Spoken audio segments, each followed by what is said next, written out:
Welcome to this week's Downtime with Tina show. I am your host, Tina Thompson. Folks, I have got a really special fella for this week's show. He happens to be a World War II Army veteran, and he just turned 99 years young this past Saturday, March 5th. Somebody had reached out to me, it was just like a week and a half or so ago, and had asked me if I would be interested. I didn't even hesitate. It was just like, absolutely, I would love and be honored to spend some time with Mr. Russell Knotts. And so I've got him for you this show. We go back a little bit into history and talk a little bit about, what it was like back then, because almost 100 years old, folks, he has seen so many things. And of course, him being in World War II. So don't go anywhere. I've got a really fun show. However, because we do go back a little bit into history, we're going to switch things up and make it a little historical for you. We're going to turn it a little bit of black and white. Folks, I have got a special treat. I have a fella who is a World War II veteran, and he also is about to turn 99. Now when it's theirs, he's 99 years old. So very excited to have him. Somebody reached out to me. They said, "Hey, Tina, what do you think?" And I was like, absolutely. I don't even think I took a breath, had another thought on it, because it's not very often, especially these days, that you get to meet, and as for myself, another Army veteran that was in World War II, and I'm so excited to have, as he was ranked in the Army, he was a staff sergeant, Mr. Russell Knotts. I thank you so much for being with me, and I'm so excited about this, that when I get excited, I talk really fast, so I'll try to slow down for you and my viewers. Well, how are you? I'm catching on to it. Good. Well, good. We right. Army veterans, right. We can do that, right? And we won't pick on our Navy guy over here, will we? Not at all. We'll talk to him maybe in a bit. You're all right. Thank you. You're good. How are you? How are you? Fine. Yeah, doing well for being 99 years young? Yeah, I've only got 2 new knees. That's all I got new. And you're walking and you're just doing great, it looks like. Well, yeah, I got a cane. Yeah, that's I'm still pretty good shape. You look really great. I mean, amazing. Yeah. Tell me a little bit about yourself. Where did you grow up? Well, everybody asks me how I lived this long and all that stuff. I drank a lot of milk instead of booze. There you go. The milk took, Milk, fresh milk from the cow? Right. Yeah. Well, no, I think they used it up and they did some stuff with it before they give it to me. Although it was whole milk back then, back then when it was 10 cents a quart and bread was 15 cents a loaf. Now, I had a grandfather who delivered milk. Was it delivered? Yes, some of it was. And the iceman come around and he always stuck whatever you wanted in the window so you knew how much he had to chip off and bring up and put it in your. My job was to empty the water underneath it, the ice box, every day to get new ice. Yeah, as it melted, yeah. And spray the garden. Yeah.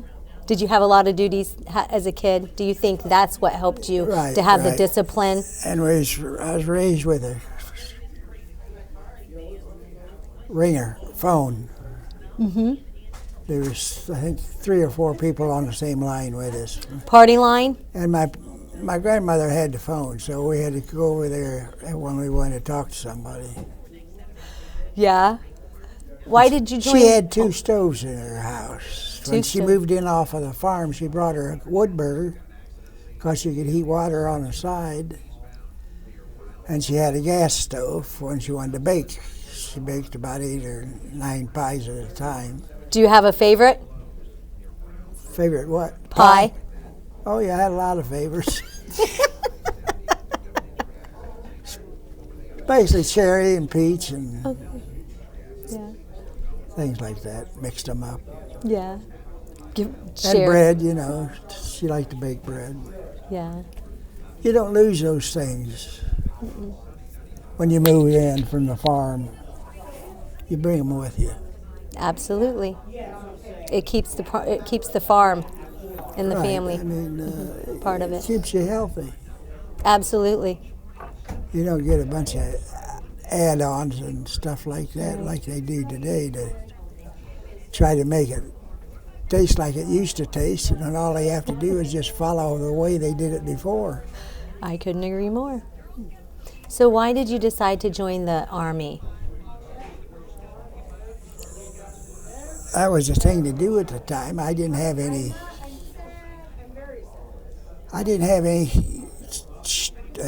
trades. I wasn't a carpenter or anything. I was just out of high school. And I just graduated. I graduated in 41. And you know what the Japanese did in 41?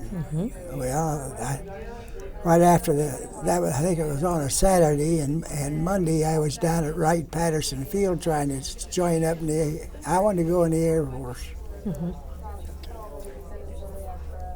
It's a good thing maybe I didn't go in the Air Force, because my buddy that went with me, he was a crew chief, and after we jumped into Holland, he was a crew chief on a C-47. After he came back over and supplied us with food and ammunition and stuff, well, the Germans shot him down. I lost him. I lost a lot of friends in the war.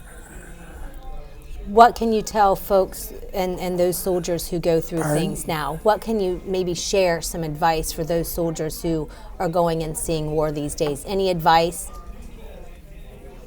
Just be careful.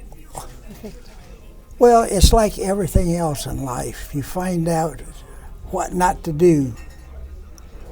Driving cars is the biggest one now, you know. I mean, they kill you in a short minute. But there's a lot of people that don't understand what a car is for. All it is for is to get you someplace without killing somebody, you know. And you watch when you walk across streets. There's a lot of things in life that you have to watch out for and remember. And one of the most important ones is staying alive. I mean, the Army's the same thing. I mean, you've been in the Army. I mean, you can't walk into a front of an airplane that's got the propeller running, the motor running, because you're going to get chopped up.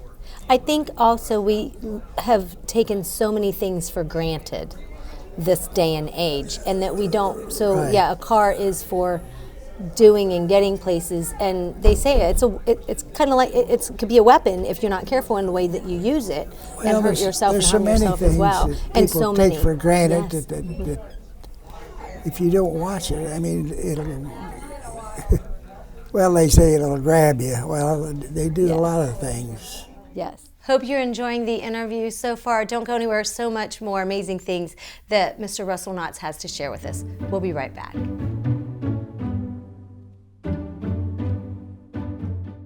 Life is unpredictable. That's why estate planning is important. Estate planning provides you comfort and peace of mind knowing that you're taking care of your loved ones and ensuring your legacy lives on just as you envisioned. You lived a life that is beautifully and uniquely yours. You deserve an estate planning attorney who understands that and creates a plan as unique as you and in the best interest of your loved ones.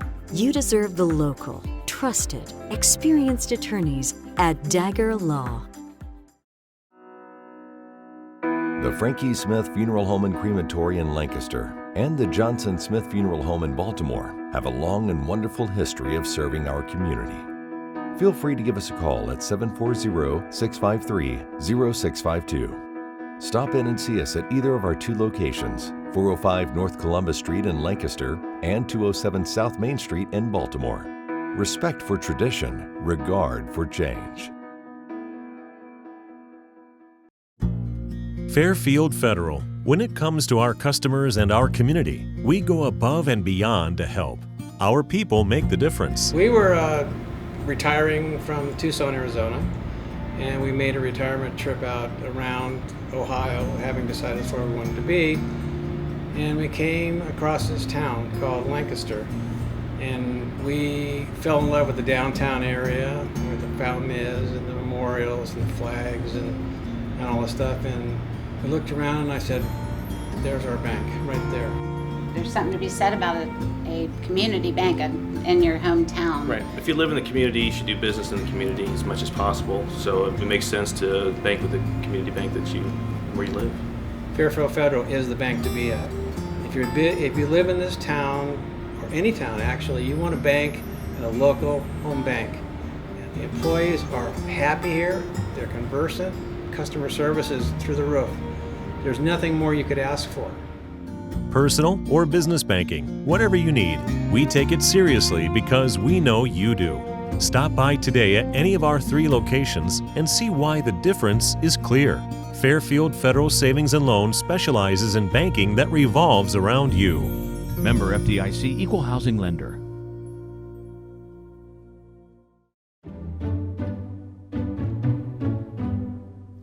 Welcome back to Down Home with Tina. We're going to continue my interview with Mr. Russell Knotts. So you went after the military. What did you end up doing? Because you became staff sergeant in the Army. Well, yeah. There's 2 of my friends that I knew afterwards. The war was over. I worked for one of the fellows' dads, and they helped get this gentleman elected judge as a write-in. We go around to bowling alleys, and he ended up being ahead of the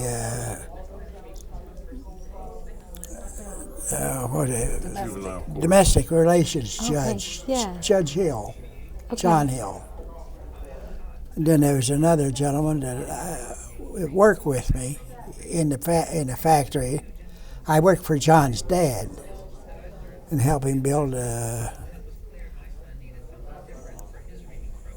house out at Buckeye Lake. We go out at night and take a bunch of lumber and do things. And I work for Jeffrey Manufacturing, making reading prints and tacking stuff up so somebody could weld it. Stuff, coal business. They made things to move coal and also in the mines. They went down the mines. And they decided that they wanted to get into business, making lawn equipment. And we got into doing structural stuff. And lawn equipment, the 2 lawn equipment. And so we went in business in 1958, the 3 of us. We signed the paper that we would do all that stuff together. John has stayed as a judge for almost 60-some years. He's in business for 60. We're still in business. Still in business. Ohio Steel. What was it on like Ferris Road? What was it like then compared to what you've seen throughout the years as what it's become? Well, things moved a little slower at that time when you started out because you had to figure out how to do it and do it right. Yeah, and you must have done it right if it's been in business this long. Right, and we'd build it, weld it, paint it, and borrow a truck and take it out and deliver it. Wow. Hope you're enjoying the interview so far. Don't go anywhere. So much more amazing things that Mr. Russell Knotts has to share with us. We'll be right back.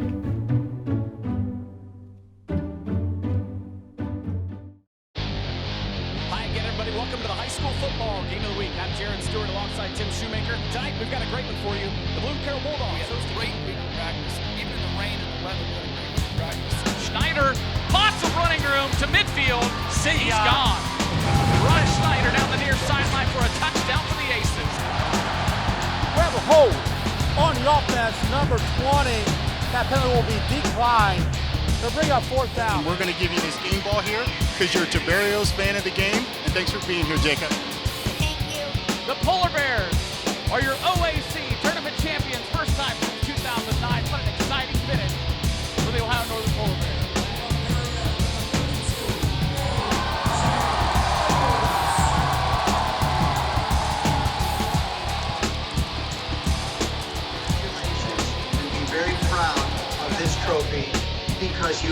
it.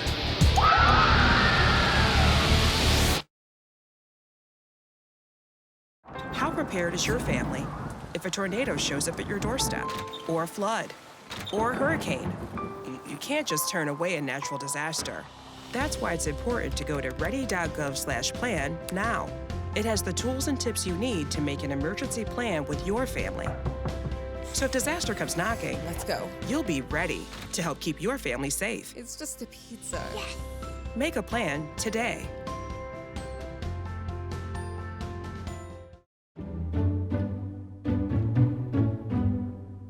Welcome back to Down Home with Tina. We're going to continue my interview with Mr. Russell Knotts.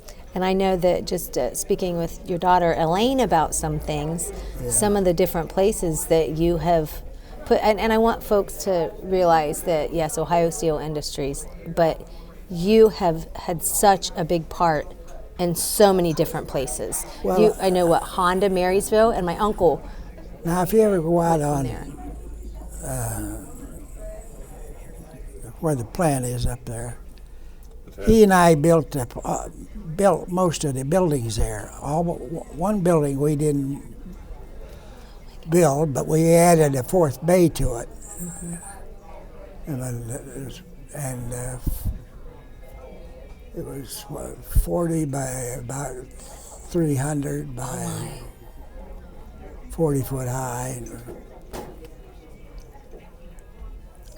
And a lot of the other stuff there we built. We built a place to make plastic pipe. Fixed it so we got cold water to cool it. Yeah. What do you miss Dug the most? a big hole there to and then we.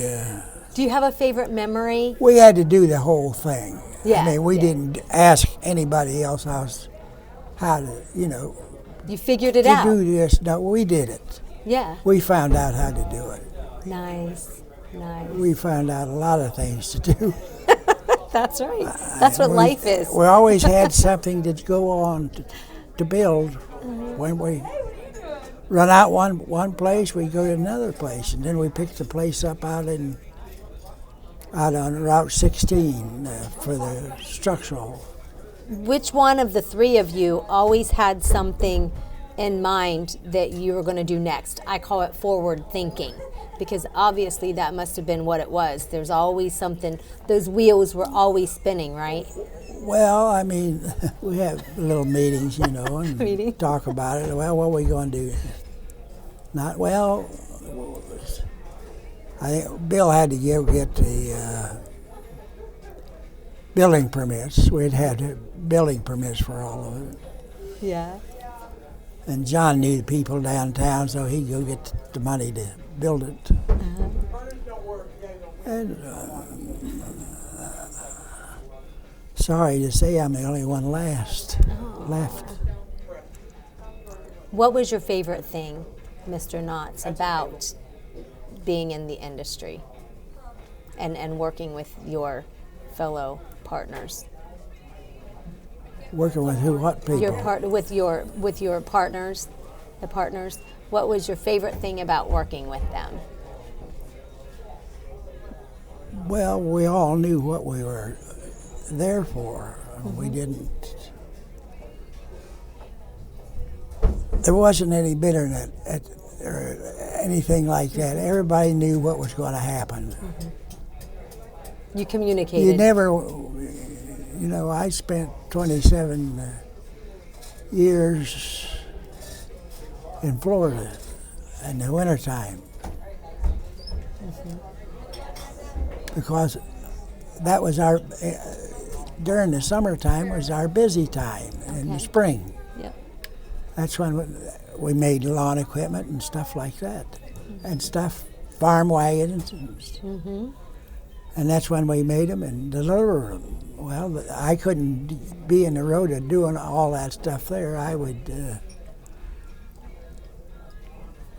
we'd do jumping off and do a lot of other different stuff. We made stoves for a while, and that was good. Everybody was, gas, I guess, was high, and coal was high, and so we fixed it so maybe have a lot of wood and stoves around.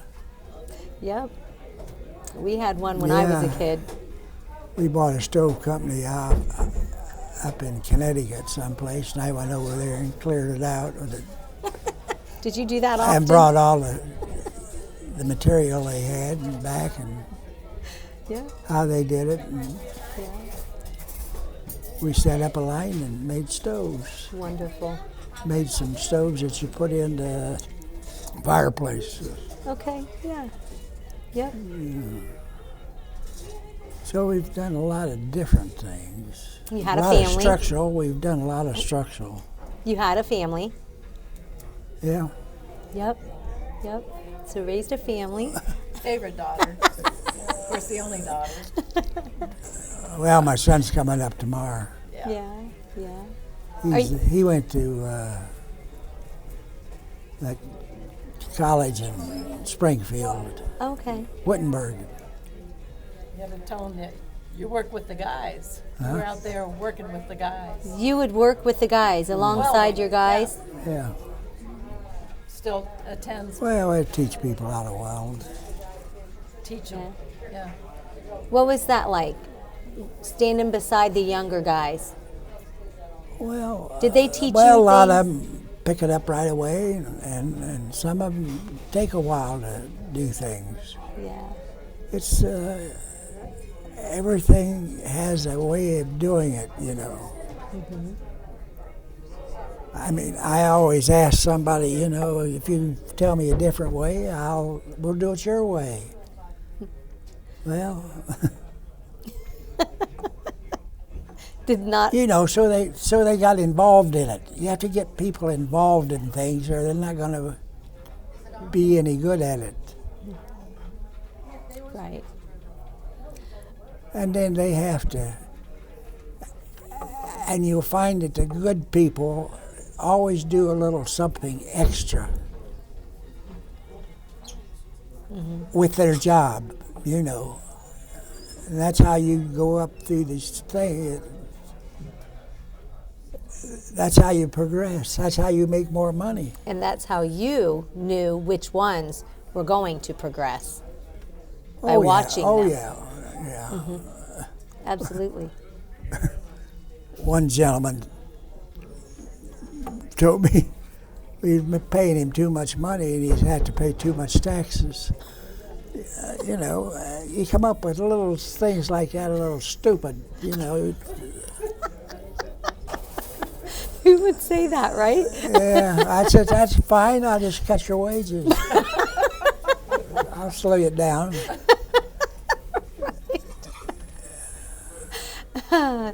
Oh, that's great. So what about this birthday coming up? What are you thinking about it? Well, I'm just thinking about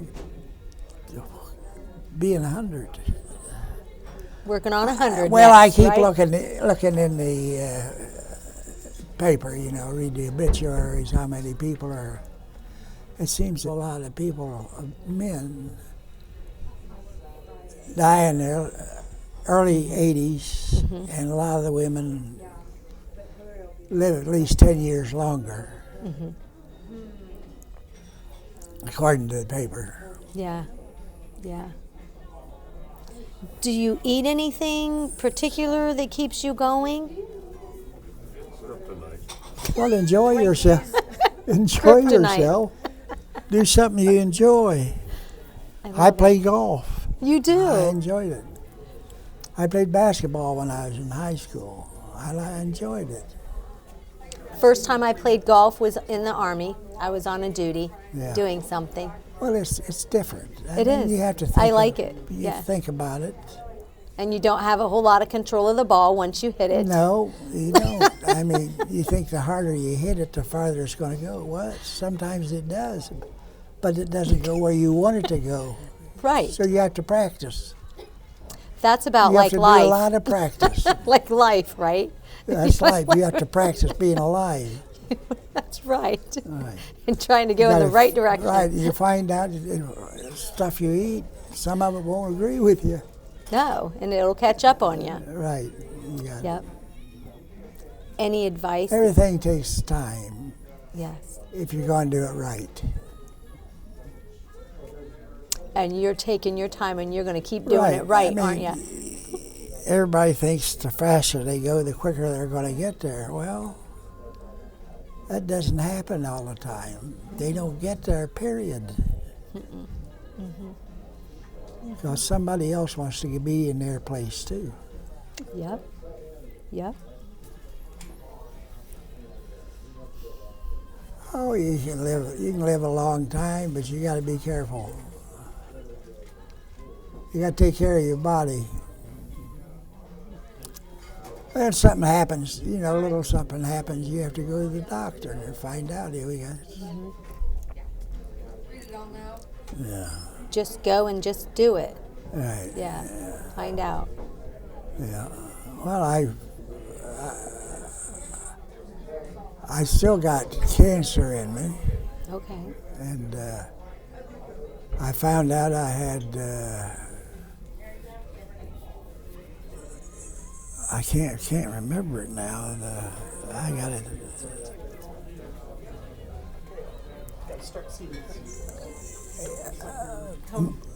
Tell her what you always tell me. You're saying, don't worry about. Your favorite saying is worry, because worry is something that'll take you down fast. Don't worry about things you have no control over. Okay. That's so. Elaine sent that to me. I've told a lot of people in Columbus. Elaine sent that to me. Do you know what my life quote is?